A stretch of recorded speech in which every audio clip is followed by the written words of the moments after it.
নমস্কার বন্ধুগণ, আবার একটা পুকুরের ভিডিও, মাছ ধরার ভিডিও। আসানসোল আসার পর এটা দ্বিতীয়। তো আমার সাবস্ক্রাইবার প্রদীপদার পুকুর এটা, উনি আজকে আমায় নিয়ে গেছিলেন টেস্টিং করার জন্য।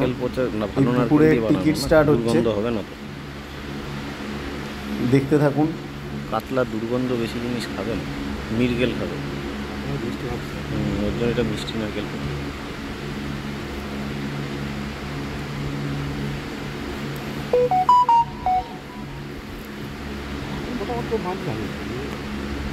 তো এই পুকুরটা প্রদীপদার পুকুর, আমার সাবস্ক্রাইবার প্রদীপ কুমার মণ্ডল, ওনার বাড়ি আসানসোলেই। উনি আমাকে ওনার এই পুকুরে টেস্টিং করার জন্য আজকে নিয়ে গেছিলেন।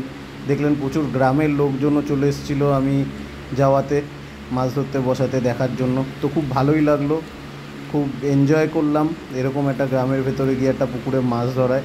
তো প্রদীপদা এই পুকুরটা টিকিট চালু করছেন প্রথম দিন। তো প্রথম দিনে 15টা টোপ ফেলেছি, তার মধ্যে 12টা মাছই খেয়েছে। মাছের এখনও মুখ হয়নি তাতেও, কারণ প্রথম আজকে টোপ পড়লো পুকুরে। তো প্রথমে কয়েকটা ছোটো মাছ খাচ্ছিল, ওই 800, 900, 1 কিলো, 1.5 কিলো সাইজের। প্রথম 4-5টা ছোটো মাছ খেয়েছে, তারপর থেকে ভালো সাইজের মাছগুলো খেয়েছে। তো মাছ ধরেছি আর সব ছেড়ে দিয়েছি, তাই মাছের ফটো দিতে পারিনি আর ভিডিও করাও সম্ভব হয়নি, কারণ নিজে মাছ ধরছিলাম, প্রদীপদার সাথে হেল্প করছিল। তো প্রদীপদাও ভিডিও করতে পারেনি। তো আমি লাস্টে লিফলেট দিয়ে দিচ্ছি, কারো যদি ইচ্ছে হয় এখানে মাছ ধরতে যেতে পারেন।